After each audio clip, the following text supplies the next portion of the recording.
चोर चोरी किया करता था, चोर है तो चोरी किया करेगा। तो वो चोर अपने गुरुजी से एक प्रश्न करता है कि गुरुजी मेरा हाथ देख के बताइए कि मेरा विवाह कब होगा, मेरा विवाह। गुरुजी मेरा विवाह कब होने वाला है, कब होगा मेरा विवाह, गुरुजी बताइए, उस चोर ने कहा। गुरुजी ने उसके भाग्य को देखा और कहते हैं गुरुजी कि तुम्हारी जिस दिन विवाह होगा उसी दिन तुम्हारी उसके अगले दिन तुम्हारी फांसी हो जाएगी, उसके बाद तुम्हारा फिर से ब्याह होगा। अब चोर कहता है जब फांसी हो जाएगी तो फिर कैसे ब्याह होगा भाई गुरुजी। अब गुरुजी कहते हैं तुम्हारे भाग्य में तो ऐसा ही लिखा है, अब देखा जाए। तो वो चोर चोरी करना छोड़ दिया, सोचता है जब चोरी नहीं करूंगा तो फांसी की सजा कौन देगा, बिना कोई बदमाशी किए हुए सजा तो नहीं मिलेगी। तो जब चोरी करना उसने छोड़ दिया, अब जब चोरी करना मैं छोड़ दूंगा तो फांसी कैसे मिलेगी, उसने ये सोचा। वो जाने लगा, फिर तभी वहां से एक राजा गुजर रहा था। राजा ने उस चोर को देखा, उस चोर के गले में एक सोने का माला था। उस सोने के माला में देख करके राजा कुछ सोचता है। सोचने के बाद राजा को याद आया, अरे ये सोने का माला तो हमारा है। उसे तुरंत यहाँ बुलाया, इधर आओ इधर आओ इधर आओ। आया तो राजा ने बुलाया, चोर आया। अब राजा कहते हैं माला तो मेरा है। अब कहता है नहीं तब राजा कह रहा है नहीं ये माला मेरा है, तुमने चोरी की है क्या। तब वो डर गया, चोर ने थोड़ी गोल गोल बातें की। तो फिर राजा कहता है नहीं ये मेरा माला है, तुमने झूठ बोल रहे हो। तो चोर कहता है हाँ मैंने किसी दिन आपके भी राज में चोरी की थी, चोरी की होगी, मैंने आपके राज में भी चोरी की थी एक दिन, तो वहीं से मुझे ये माला मिली थी सोने की। राजा कहता है तुमने बहुत सबको परेशान कर लिया है, मेरा भी बहुत नुकसान किया है, कल तुम्हें फांसी होगी, कल तुम्हें मैं फांसी दूंगा। और सैनिकों को आदेश दिया राजा ने और उस चोर को जेल में डलवा दिया, राज की जेल में, राज्यसभा की राजभवन में। अब सैनिक जेल में डालते हैं तो चोर से कहते हैं कोई आखिरी इच्छा है तेरी तो मांग ले, तेरी कोई आखिरी इच्छा है तो चोर ने आखिरी इच्छा मांगी चोर ने कि मेरी आखिरी इच्छा है कि मुझे जेल में नहीं जेल से बाहर रखो, तो ताकि मैं दिन भर बाहर की हवा में रहूं। तो वो दिन भर बाहर में रहा, तो वहीं से जहाँ चोर बैठा हुआ था वहीं पर एक बेटी और एक माँ और एक बेटी गुजर रही थी। माँ बेटी गुजर रही थी तो उस चोर ने बेटी की उस माँ से पानी मांगा पीने के लिए। तो माँ ने पानी दिया, वो चोर पानी पी लिया, प्यास लगी थी उसे बेचारे। तो वो चोर उस माँ से कहता है कि ये तुम्हारी बेटी है। कहा हाँ। कहा माँ ने कि तुम कौन हो। कहा मैं चोर हूँ, मुझे कल फांसी हो जाएगी, लेकिन तुम्हारा दुख दूर करने के लिए, वो माँ बेटी ना बहुत गरीब थी, धन के लिए भटक रहे थे बेचारे। तो वो चोर कहता है उस माँ से कि मेरे पास एक आइडिया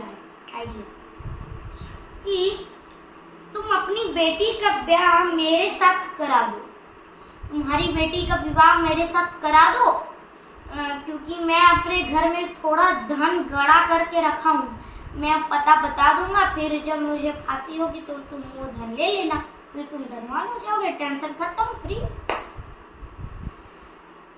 तो वो बूढ़ी माँ कहती है, ये तो इसमें तुम्हारा क्या फायदा, एक दिन एक रात के लिए तुम किसी के पति बनोगे, उससे तुम्हारा क्या लाभ, और तुम्हारा गड़ाया हुआ धन भी जाएगा, इससे तेरा क्या लाभ होगा चोर।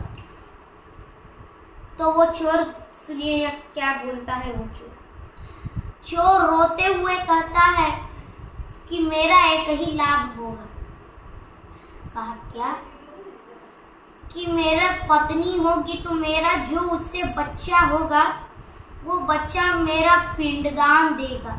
मैंने तो इस जीवन में अपने ऐसा कोई पुण्य किया नहीं है, केवल चोरियां ही की है, कुछ तो पुण्य किया नहीं है कि मेरा उद्धार हो।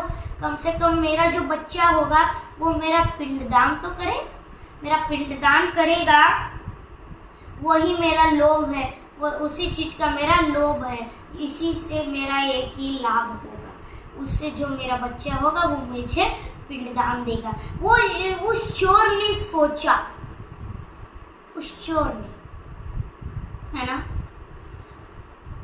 तो माँ उस बेटी से कहती है ठीक है विवाह किया जाए। अब बेटी कहती है माँ जो तुम सोचो। अब माँ कहती है ठीक है, मंदिर में बुलवाया, चोर का विवाह हो गया।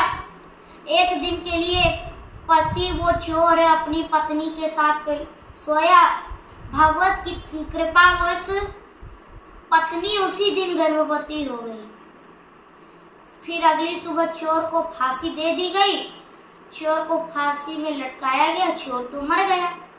अब जो धन बता रखा था चोर ने, वो धन के सहारे से अब जी रहे थे। अब वो माता सोचती है, उस बेटी की माता, कि अब तो इसका पति मर गया, धन तो मिल गया लेकिन पति तो चला गया, एक काम करते हैं हम अपना बेटी का दूसरा ब्याह करा देते। तो उस माँ ने अपनी बेटी का दूसरा ब्याह कराया। अब जब दूसरा ब्याह कराया उस बेटी का, तो वो जो दूसरा लड़का था वो भी एक चोर ही था, वो भी एक भैया चोर था। अब जब रात को सब कोई सोए तो वो नया दूल्हा जो चोर था, वो जो जितना धन दल्ला सब वही चुरा के भाग गए। अब सुबह उठा देखा वो तो भाग गए, चुरा के सारा सामान सब चुरा करके भाग गया। अब इस टेंशन में वो जो बेटी की माँ थी वो तो टपक गई, मर गई, टेंशन में मर गई। अब बेचारी लड़की अकेली बची है, वो भी कैसी, गर्भवती। अब माँ की अर्थी सबको लेकर के गए। अब फिर उस बेटी का एक बेटा हुआ, उस बेटे का जन्म हुआ, एक बेटा हुआ। वो बेटा जब थोड़ा थोड़ा बड़ा हुआ तो उसी राजा ने, जिसने उसके पिता को फांसी दी थी उसके असली पिता को, पहले पिता को, वही राजा के बेटे को अर्थात राजकुमार को एक सांप डसने वाला था। राजकुमार यहाँ सांप यहाँ रेंगते हुए आ रहा था, जैसे सांप आ रहा था वो भागा, लेकिन देर हो गई, सांप ने वैसे ही डस लिया। अब सांप ने डस लिया, राजकुमार मर गया। ये दृश्य राजा देख रहा था कि मेरे पुत्र की जान बचाने के लिए तुमने अपना जान जोखिम में डाला, अपने प्राण को दांव पे दिए। राजा ने घोषित किया उस बेटे को कि तू मेरा बेटा। राजा उसे अपना बेटा मानने लगा। अब धीरे धीरे वो राजा की भी उम्र हो गई, वो राजा भी मर गया। अब सिंहासन पे वो बेटा बैठा। अब वो बेटा को अपनी माँ की बातें याद थी कि मेरी माँ मुझे कही थी कि मेरे पिताजी को मैं पिंडदान दूंगा। उस चोर को जिसको फांसी मिली थी उसी की चाह थी।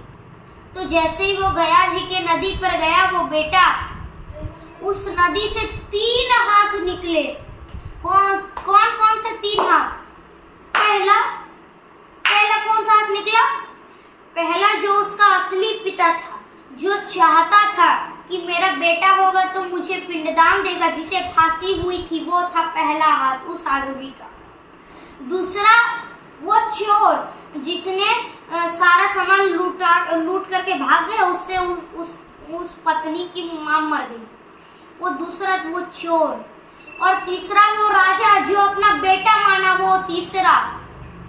तो सही उत्तर कौन है? कौन चाहता था कि मेरा बेटा होगा, मेरा बच्चा होगा, तो वो पिंडदान देगा। सही उत्तर है पहला हाथ, क्योंकि उसी की ये लोभ थी, तो पहला हाथ पर उसने पिंडदान दिया। ये थी चोर की पिंडदान की कथा। इसलिए हमें भी पिंडदान हमारे पुत्र दे सकते हैं, है ना। जितने भी लोगों को मुझसे जो भी प्रश्न रहेगा, आप हमारे वीडियो के कमेंट सेक्शन में, कमेंट बॉक्स में वो प्रश्न लिख दीजिएगा। संडे की अर्थात रविवार की कथा को, उस प्रश्न का उत्तर आपको मिल जाएगा। साथ ही साथ आप अपना स्टेट और डिस्ट्रिक्ट अर्थात राज्य और जिला भी लिख दीजिएगा, ताकि हम भी तो देखें हमारी कथा कहाँ कहाँ से लोग सुनते हैं। तो संडे की अर्थात रविवार की कथा को, उस प्रश्न का उत्तर आपको मिल जाएगा। प्रेम से बोलिए जय श्रीमन नारायण, जय श्री कृष्ण, राधे